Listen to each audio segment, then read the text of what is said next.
The God whom we serve is a God who is alive. Siya ay Diyos na buhay. God is not a myth. He is working in us and through us. Last Sunday, we started the message about rebuild. So before I go through to the next topic about mandate, let me just run through one more time what we have discussed in the last anniversary about rebuild.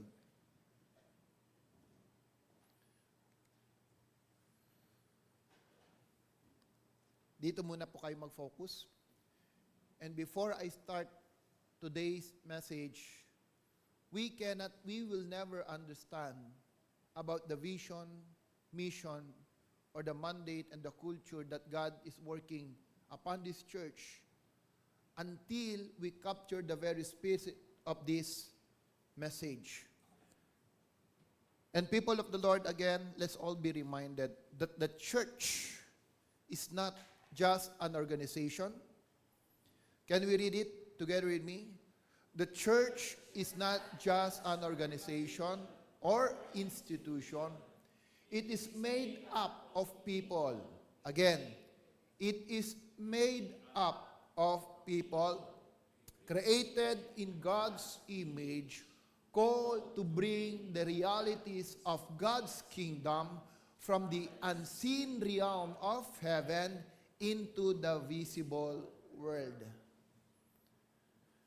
Kung wala po kayo at ako dito sa lugar na ito, this place will never be a church.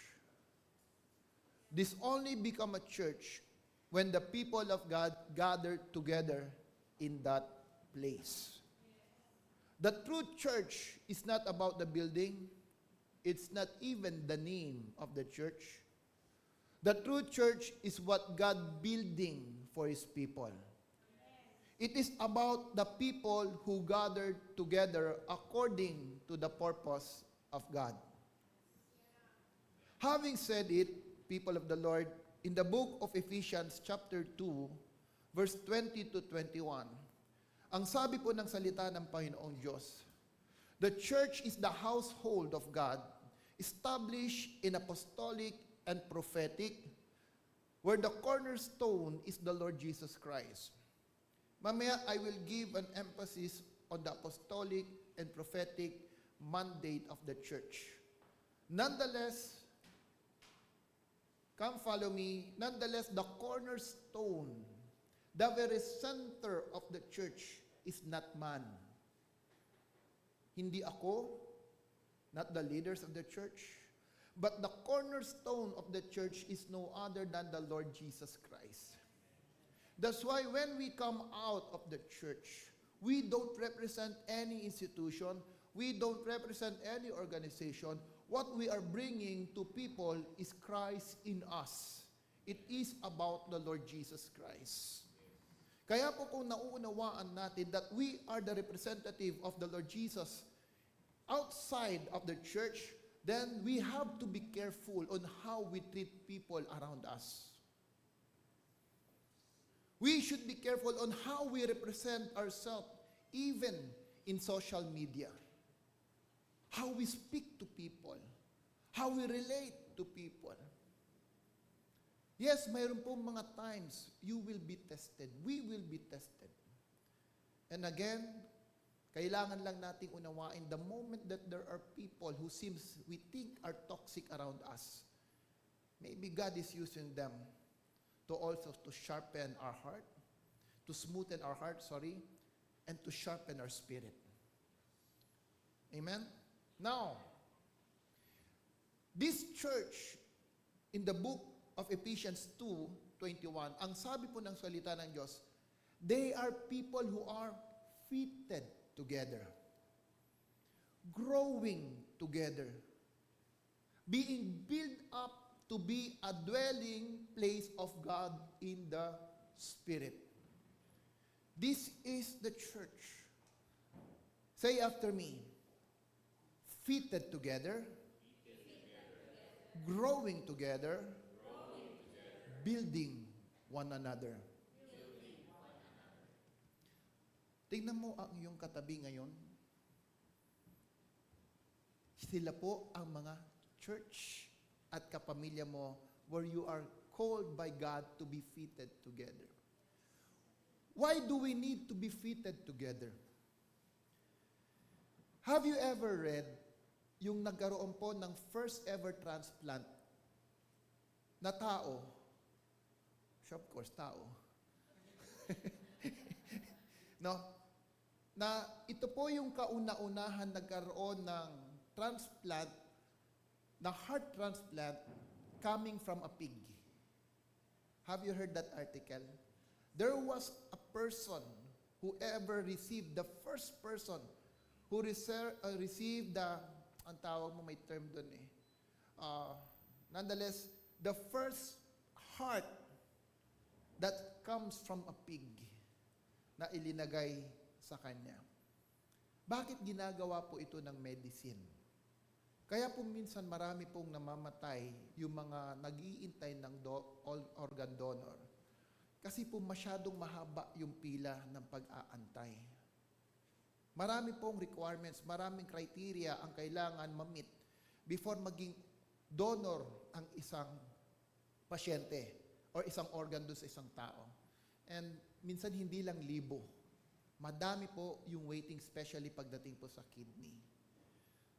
So itong tao na to, he lasted for 2 months. At akala po ng mga doktor, successful na yung kanyang operation. Unfortunately, after 2 months, namatay po yung tao. Why? Because as long as what you put inside a human body ay hindi po yan organic, i-treat ng katawan yan as a foreign materials or foreign things. Any foreign ng katawan po natin, i-reject po ng katawan mo yan. Okay? Pansinin nyo. Minsan, ako po ay, nung bata ako, mahilig kaming maglaro sa kanal. May kanal doon sa aming lugar. Tumalon po ako doon. Tumalon. And, unfortunately, hindi ako umabot. Nahulog ako sa kanal in short. No? At nabubog yung paa ko. Nabubog siya. Ang laki nung sugat, ang tagal gumaling. Dapat di gumagaling. Ayun pala, habang tumatagal, yung bubog lumabas. Nung paglabas niya, doon gumaling po yung sugat. So until na lumabas yung foreign material, alam niyo po, ang ganda ng design ng Diyos sa atin. Ang design ng Diyos sa katawan mo, anything that is foreign in your body, He will reject it. I'm not sure if this is right, but as I read before, I think it was the previous president that we have, si President Noynoy Aquino. Mayroon siyang bullet sa ulo eh. Yung lugar nung pinagbaunan ng bullet is very critical. Alam mong sinabi ng doktor, wag nating operahan, kusang lalabas yan. Amen? Kaya nga po, have you ever noticed, every day, laging may lumalabas sa inyo?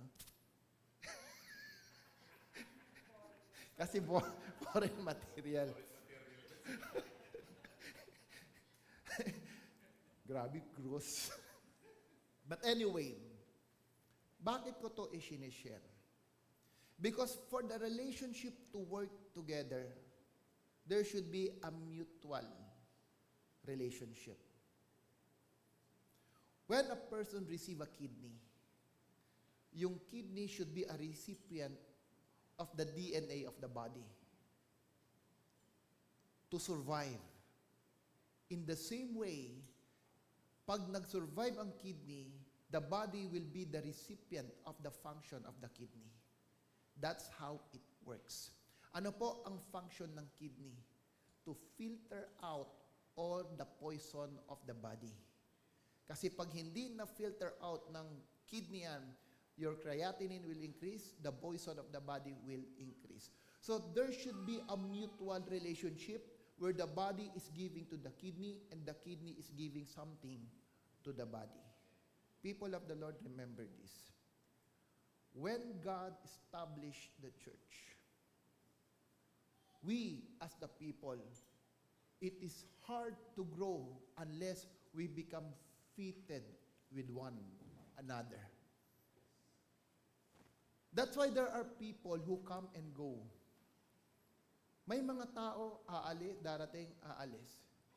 Because I do believe they are also looking for something. A place where they can be fit in. A place where they can contribute something. At pag hindi na nila nakita yan, they will just jump from one church to the another. Unfortunately, with this kind of attitude, unless they understand the meaning of the church, they will always look for an organization. They will always look for an institution. They will just come. After the service, they will go. That's why we as a church, in the process of rebuilding, we need to be intentional. We need to act intentionally. Why? Because there are already habits that were developed in our life. For how many years that we are living without God, without understanding the principles of God, how can you ensure, or how can we think that a person will immediately adapt to the change? No. Because habits are not learned. They are not learned. Habits are developed because of our everyday life. This is where habits are developed.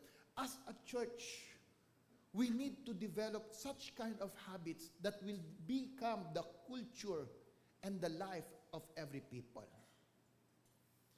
That's why we have this 2,000K challenge, 2K challenge. That's why we have this mentoring. That's why we have this life group, one-to-one. Everything now we are doing it intentional until such time. We pray 3 to 5 years from now, we no longer doing it, but it becomes our life. Hiningan na natin to. Serving God becomes our passion. Loving God is our joy. Loving people will become our appetite, become our purpose in life. Hindi mo kayang huminga without being accountable to others. Hindi mo kayang mabuhay without having a life purpose on building other life. That is how we become. And that's why until that time, people who come, they will say, my church, my home. I finally found someone or somewhere, a people whom I am fitted, I am connected, and I will build together. People who are ordained to be with you. Listen here. People who are ordained to be with us, they will never leave us. Remember this. People who have this passion to receive the vision of the church, hindi yan aalis. Because they know in their spirit, God is doing something in their life. Ironically and sadly to say, when people doesn't understand this, they are in the church, but they are not connected in the church. And what will happen? Sooner or later, they will just perish. They will just leave their house because they cannot contribute and there's no mutual relationship. Just like an internal organ. Pag hindi na-develop yung tamang relasyon, either one will die. Amen? So this is the church. It is not an organization. It is not an institution. The church are the people. We are the church. See, I have appointed you this day over the nations and over the kingdom to pluck up and to break down, to destroy and to overthrow, to build and to plant.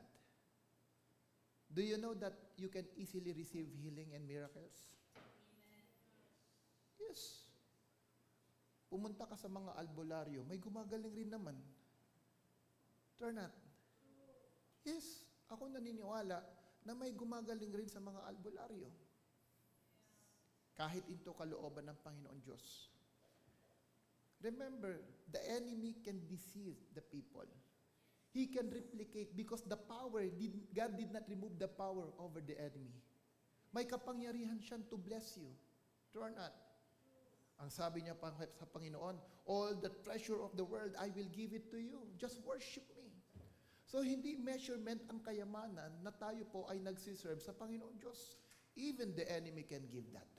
Sabi nga ni Pastor William Boone, magnakaw ka lang ng bangko, yayaman ka. True not. Diba? Sa panahon natin, nagnakaw ka ng 1,000, kulong ka. Nanakawin mo yung bilyon na peso, hallelujah, sikat ka pa. Oh, true or not? Sadly, that's true. Minsan iniisip mo, pag nagnakaw ka, lakihan mo na, hindi ka pa makukulong. Facts. I was in a cybersecurity seminar, and there was a cybersecurity from PNP who presented something to us. And from that presentation, alam niyo ba, hindi ko na mention baka ma-quote. No. Nahuli niya yung mastermind. Nahuli. And the cost of the amount of money that he accumulated because of the scam reaches up to 150 million pesos. 150. It took them a year para mahuli po yung mastermind. They had finally, tawag mo doon, yung session. Nagkaroon po, hearing. They had a hearing last June. Alam niyo kung kailan ang kasunod na hearing? June of 2025. And that person was able to bail for the amount of 400,000 pesos. How much is 400,000 compared to 150 million? Where he is right now? Going around freely around us. Ba't ko ba na-mention yun? Alright. That means to say, minsan akala natin, ang iniisip natin, when I am blessed, God is with me. It's not. Because the enemy can also do that. The real life purpose is this. It is to build life. Because the enemy will never ever build life. Because the purpose of the enemy is to kill, to destroy, and to steal. Yan po ang trabaho ng demonyo.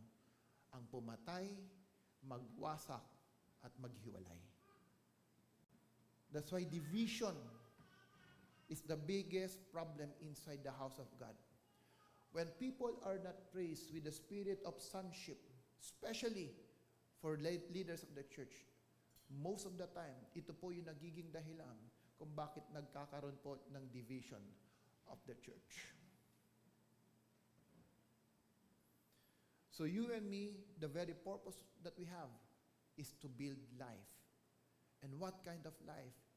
That people will understand their life purpose according to the calling of God. To manifest the very image of Jesus in their life. The very image and likeness of Christ. To reveal effectively, it must be done intentionally with a sense of urgency. Why? Since we are a people of habit, growth becomes a challenge. Next, the greatest enemy of progress is comfort. Masyado ka nang sanay. Masyado na tayong sanay sa ginagawa natin. That's why, when change comes, most of the time, we react. God is not in a business of just saving man. He is more interested in building His church. And who is the church? Us. God is more interested to build you and me. Don't worry. After I finish the message, you will understand how God will be able to build His people. So, keys to effective rebuilding. Number 1, vision. Vision gives us an identity of who we are. If you understand your vision, if you know your identity, hindi ka maiinggit sa iba. You will stop comparing yourself to others. Mas malaki sila, mas maganda sila. No. Why? Because you know your own purpose. You know your own strength. You understand what you are building. You understand what kind of teaching you are teaching. You understand what kind of people God wants you to build. You don't compare yourself to others. Even in your message, you don't compare to others. Why? Because there are certain grace, a dominant grace, a certain purpose that God is building for the house. That is our identity. Amen. Kaya kilala ka, identified ka pag lumalabas. Why? Because you are different. Mark this word. We don't compete with the best.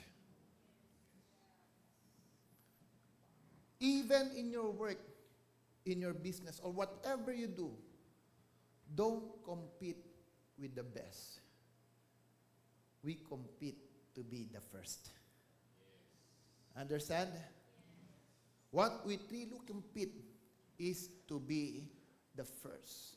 And you can only be first if you know your vision, if you know your identity. A defined mandate.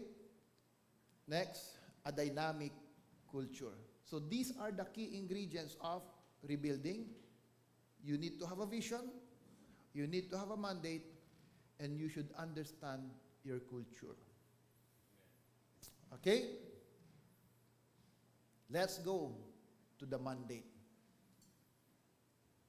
Kaya sabi ko kanina, I praise God for the worship. You said, I believe. You said, it is done.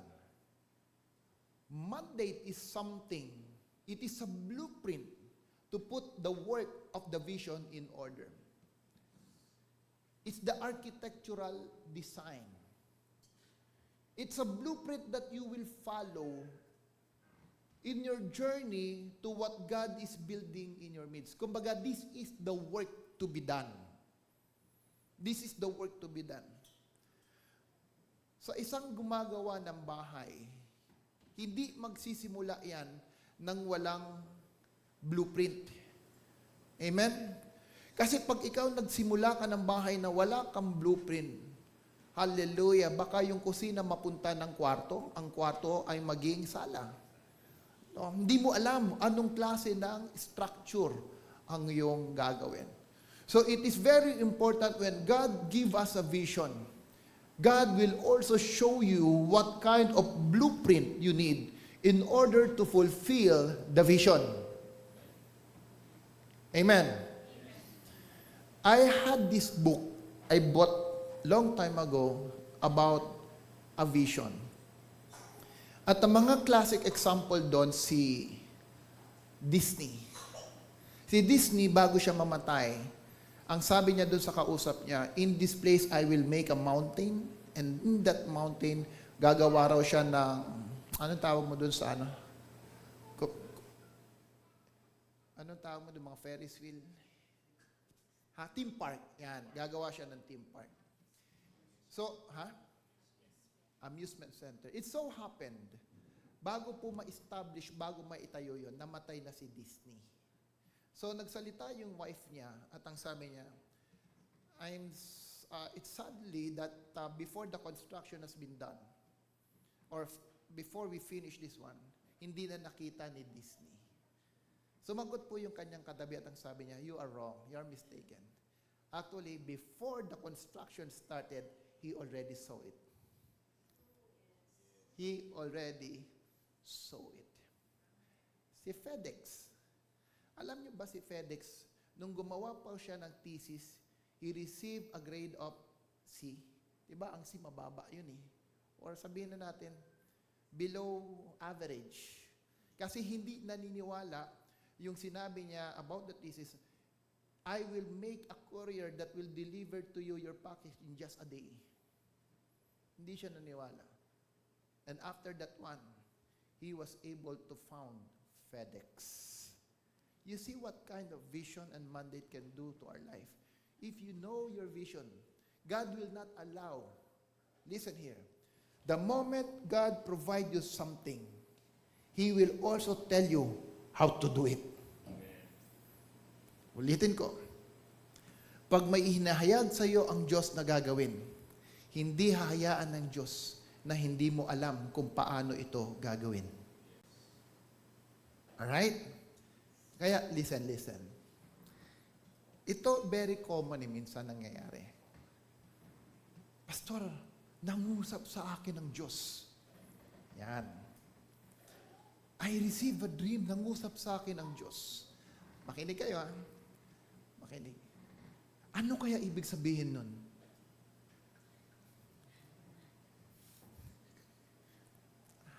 Kayo ba nakaka-relate? Brother Wine, I had a dream, nangusap sa akin ng Diyos kagabi. Ano kaya ibig sabihin nun? Minsan ako, nag-iisip din. Alam kaya niya sinasabi niya? Ikaw ang kinausap ng Diyos, tatanungin mo sa akin anong ibig sabihin nun? Ano ako si Madam O-Ring? Alam mo, minsan hindi mo maintindihan. In the Old Testament, the Holy Spirit worked in offices. Listen here. Not everyone in the Old Testament have the Holy Spirit. Only the kings, the prophets, the judge, those who are anointed by God, receive the Holy Spirit. But in our time, sa panahon po natin, when you receive the Lord Jesus Christ in your life, the Holy Spirit that I have is the same Holy Spirit that you will have. The same God who is speaking to me is the same God who will speak to you. Amen? So if God revealed to you something, what you only need to do not look for a prophet. Wait for the confirmation of the Lord. How? Read His Word.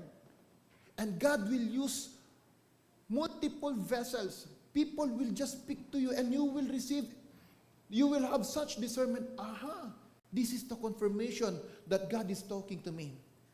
Doon nga po sa aming seminar, one of the bishop in Baguio shared an experience when God spoke to him and he is looking for the confirmation. Alam niyo kung anong confirmation ang kanyang tinanggap? Nung siya'y nagbiyabiyahe, nakakita siya ng malaking logo. At nang nakalagay sa logo, just do it. Amen? Just do it. I tell you, people of the Lord, when God speaks to you, you know that He is speaking to you. I have so many testimonies that I can share with you, pero dahil limited ang time, personally, tanungin mo na lang ako pag gusto mong malaman. And I will share to you that God really speaks. And when He speaks, you know it. You know it. So please, wag mo nang isipin si Brother Juan, kasama siya ni Madam O-Ring, or si Pastor, or the leaders. When God speaks to you, just wait. God will reveal to you the meaning of that vision. Amen? But what I believe is this. If you are one family, every vision that you will receive, it is always for the building of the house. Amen. It will always be for the building of the house. Because God is a God of unity. He is not a God of division. Now, let's prove it. After David finished speaking, he gave Solomon the plans. When David has a vision to build the temple of God, the blueprint and the plan of the building, David gave it to Solomon. The main rooms of the temple, including the porch, the storeroom, the rooms upstairs and downstairs, as well as the most holy place. Kita nyo kung gaano ka-define? When God tell you something to build, very define ang Diyos kung paano mo gagawin. Have you read the book of, in the book of Genesis, when God instructed Noah to build the ark? Sa loob-loob ko, I am an engineer. Pero nung sinusundan ko yung construction of the ark, parang ang hirap sundan. Si Noah, he was not an engineer, but he need to carefully follow the design of the ark. Amen? He need to carefully follow the design of the ark. When God will ask you to build something, God will tell you how to build it. The most holy place. He gave Solomon these plans for the courtyards and the open areas around the temple, for the rooms of the store, the temple, the treasure, and gifts that had been dedicated to God. Who gave David the plan? It is God. And David is the one who is telling to the next generation. That's why, people of God, what we are building today is not only for our time. What we are building today, God is staging something for the next generations to come. We may not fully see and experience the vision that we have, but I believe the next generations will enjoy and benefit what God is building in our season. Hallelujah. Kaya po ang church very exciting. Hindi ako pupunta sa church just to sing songs, just to worship, and after that, nothing more. The church will give us a purpose, and that purpose will come from God. Look at the text. All this said David, the Lord made me understand in writing by His hand upon me all the details of this pattern. Glory to God. When God revealed something to David, God ensures that David will understand. Even the one who will build it, God said to David, it is not you who will build it. It is not you. Alam niyo, nung kami po ay nasa seminar last year, and we first heard about the message, Restart and Rebuild, I was crying to God because ultimately, sabi ko sa sarili ko, one of the vision that I have for the church is to have our own building, to have our own facilities, training centers, that everyone who is working in the church, it is the church who will provide for them. They will be financially blessed by the church. And this is what I've been praying to the Lord. And that's why I'm seeking God. And I heard a voice. I heard there's a discernment in my heart. You know what God said? Isn't it that I told you, it is your son who will build the church, not you? And I was crying to God. He showed me about Solomon. David did not build the church. He only gave David the blueprint. It is his son who will complete the building of the church. Kaya ganun na lang kahalaga that I need to lead our children in spite of their imperfections, in spite of their attitude. Kailangan lagi ko silang kasama when it comes to the church. Because otherwise, they will not be able to fulfill what God is trying to build in our midst. David said to Solomon, "My son, know the God of your father." Know the God of your father. Why? Because Solomon will be able to build the house only the moment he knows the God that David is serving. At itong lagi yung sinasabi sa mga anak ko, mga anak, imitate me, follow me. Hindi yung mga negative na bagay. May mga bagay na mali rin akong ginagawa. But when it comes to serving God, when it comes to doing the will of God, follow me. Mga ama, tatay, I challenge you. Kausapin yung mga anak niyo. And this is my challenge to every father of this house. Tell to your children, imitate me as I imitate Christ. Kaya? Mga tatay? Ulitin. Mga tatay, this is my challenge. You need to have the courage and the conviction to tell your children, imitate me as I imitate Christ. Once again, sa mga tatay, Amen!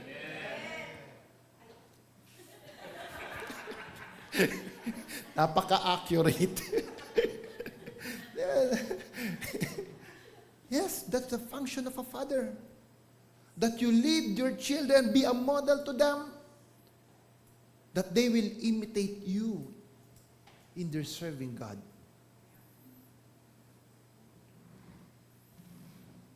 We are building a church with a strong governing base. This is our mandate. And this is the blueprint of the church. We are building a church with a strong governing base by raising sons in spirit and in word. Now, when I speak of word, ang ibig sabihin yan, yung apostolic grace which makes the word of God, which we execute every promise, every word of God to the life of the people. That is the apostolic grace. When it comes to the prophetic grace, it is the spirit where people will enjoy praying to God, worshiping God, praying in tongues, receiving the promise of God. This is what we are working in the life of the people. That they may grow as a sons, not just in the kingdom of God, but they understand what sons is all about when it comes in the house of God. When you are a son of God, you should understand that you are also a son in the house. Amen. Now, a well-organized mandate is built upon the right infrastructure and the right people. Without infrastructure and without people, we will be messing our mandate. We cannot build a strong mandate without the right infrastructure and the right people. At kasama po dyan ang church. Imagine niyo po, tayo mga lingkod ng Panginoon, we consider ourselves as a family. Okay? Pero pag nag-worship tayo, ang church walang bubong. When people come and visit us, the church is in chaos, hindi maayos. Anong mararamdaman mo bilang isang anak sa loob ng bahay na ang tahanan mo magulo? Ha? Kaya mo bang ipagmalaki yung tahanan mo kung ito ay magulo? Of course not. When we invite, tignan mo, pag nag-birthday ka, anong ginagawa mo sa bahay mo? Di ba, inaayos mo ng gusto? Para sa mga bisita, pagdating, they will appreciate your place at maramdam nila na talagang may celebration doon sa loob ng tahanan. If we can do it in our house, why not do it in the house of God? Kaya ganito na lang po yung pag-aayos natin sa simbahan. We do it in balance. The right people with the right infrastructure. One time, Bishop Bian visited us. He visited us. And to be honest, I'm proud to invite him and let him see the place. At pagdating niya dito, nandiyan po sila Sister Lay, Sister Helen, talagang they arrange everything, the food. Ganun po tayo mag-cater when we have visitor. And after, during the visit, tinanong ko si Bishop, Bishop, kamusta ang lugar? Alam mo, sabi niya, maganda pala ang black na wall, ang puti na simbahan. Maganda pala ang kombinasyon. So, ano po masasabi niyo? Okay ang lugar niyo.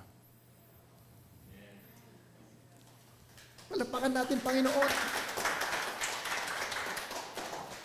Pero if you do not have the infrastructure, if you don't have sons who will help you build the house, ikaw mismo mahiya ka. Pag tinanong ko, pwede bang mabisit ang lugar niyo? Next time na lang po. Turn not. Next time na lang po. Why? Listen. Listen. Because you know that wisdom is not only heard, wisdom can be seen. If you really have the wisdom of God, people will see it in your life. People will distinguish the way you presented yourself. Look at this. The queen was amazed at Solomon's wisdom. She was amazed. She was breathless when she saw his palace, the food. Kita nyo kaya yung mga tao dito, inuna ng BNCGC yung food. Kasi sabi sa Bible, may certain priorities daw pag yan binabanggit. Yung palace, my house. Ano bang kasunod? Yung food. Kaya po sa atin, pag pagkain pinag-usapan, na-realize ko, wala tayong problema. Ang problema nung mga lumalabas pagkatapos, hindi ako makahinga. Hallelujah. Si Kuya Shama umiiling kasi hindi pa siya sanay. May itinuturo na hindi makahinga. Huwag na natin banggitin. Hayaan mo siya. His officials, the way they present themselves, people of God, that's why, after this, I will meet our ushers. How you need to present yourself to the people. His servant in their uniform. Hallelujah. Pag pupunta ka ng church, huwag ka naman pumunta na, di ba, yung naka-short, naka-chinelas. We are also building a culture in the house. Yes, we are not that religious, pero please naman, pagdating sa church, sambahin natin ang Diyos na may kaayusan. Kung pupunta ka sa party, naka-dress ka ng maayos. Pag pupunta ka ng simbahan, okay ng sando at shorts? No, I think it is not right. Amen? So that kind of culture. His servants in their uniform. People who serve food. Yan, kailangan maayos din yung nagsiserve. Hindi yung pag-serve mo, baksak. Di ba? Nag-aayos ka ng pagkain, nagdadabog ka. Pang, pang, pang. Kasi bakit ako na naman inutusan? May meron naman ibang pwede gumawa. Inutusan ka ng leader, mag-ayos ng chair. Kapag, kapag, kapag. Sumunod ka nga. Natanggal naman yung tililing sa tenga. So the way you serve, people are looking at it. Alam mo, sabi po sa amin ng kaibigan ko one time na nasa Batangas, we invited them to join us in our anniversary.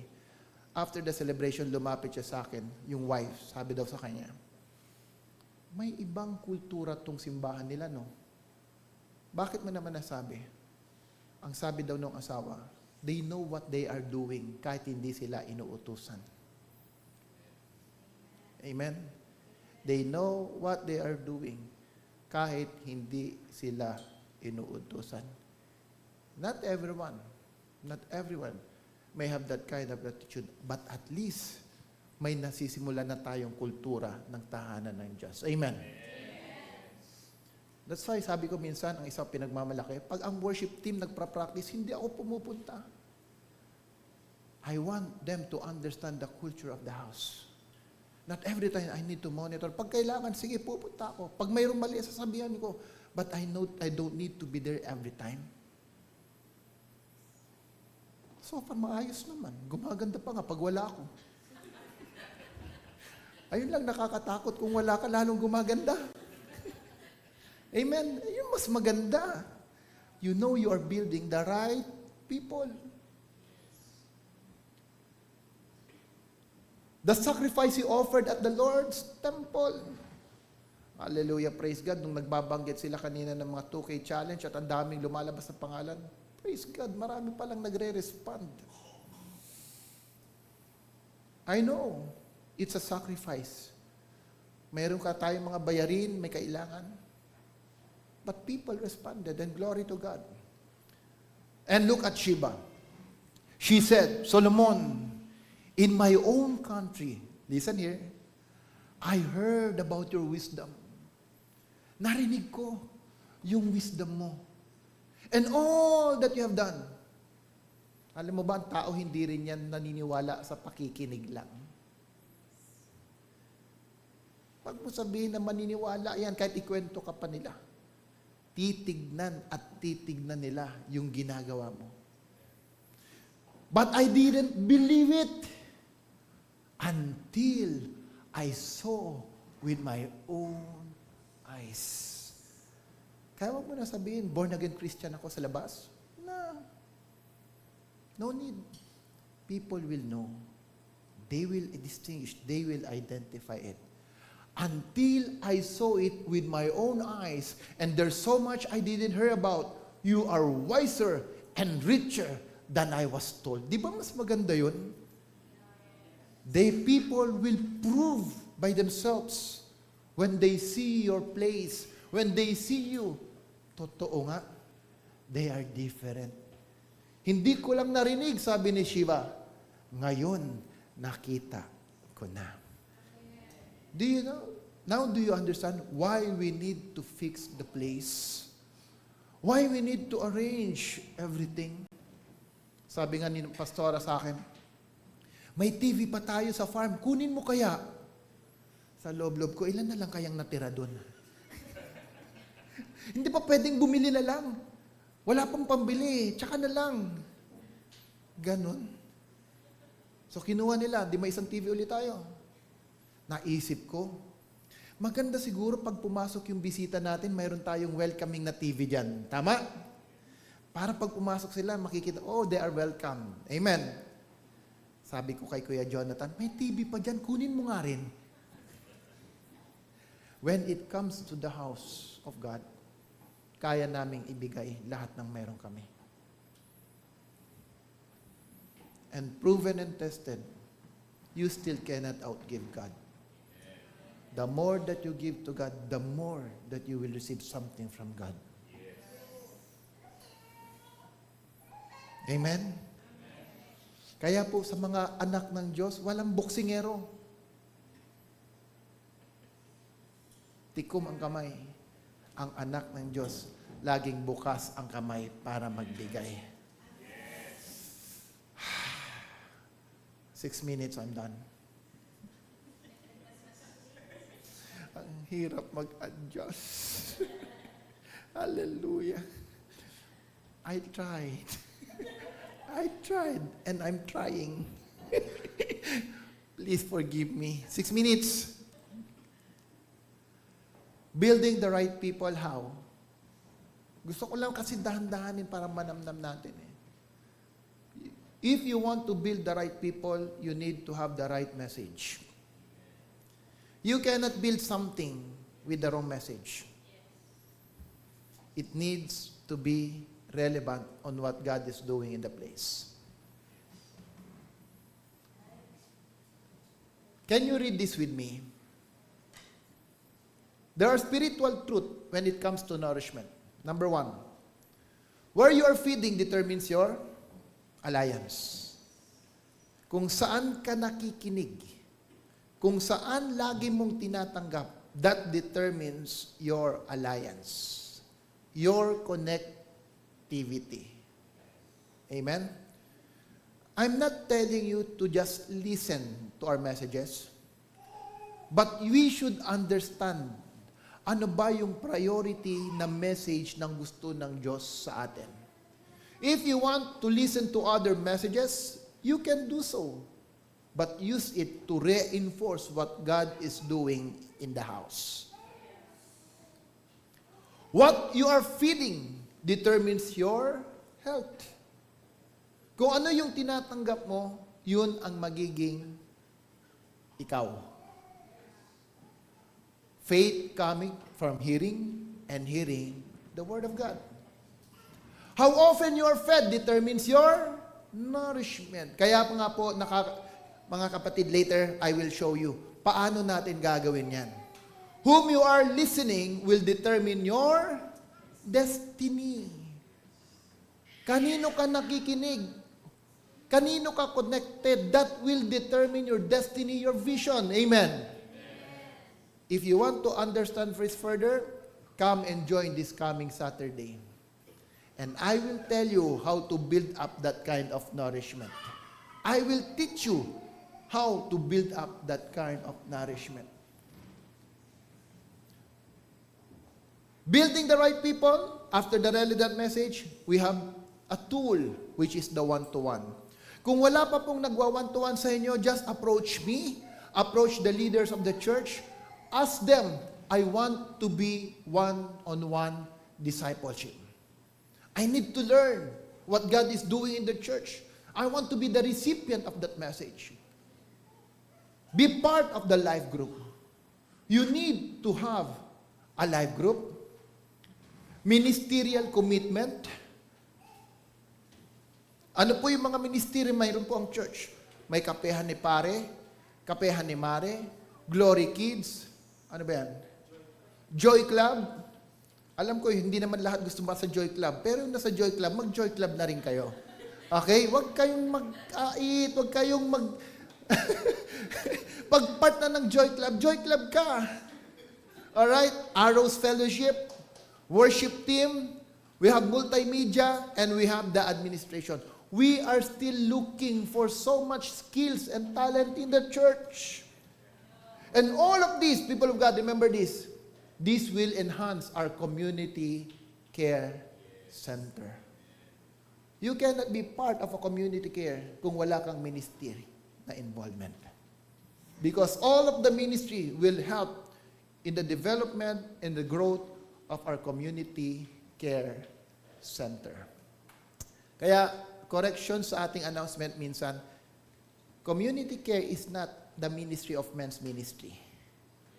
It is only just part of what men's are doing to support our community care. Okay?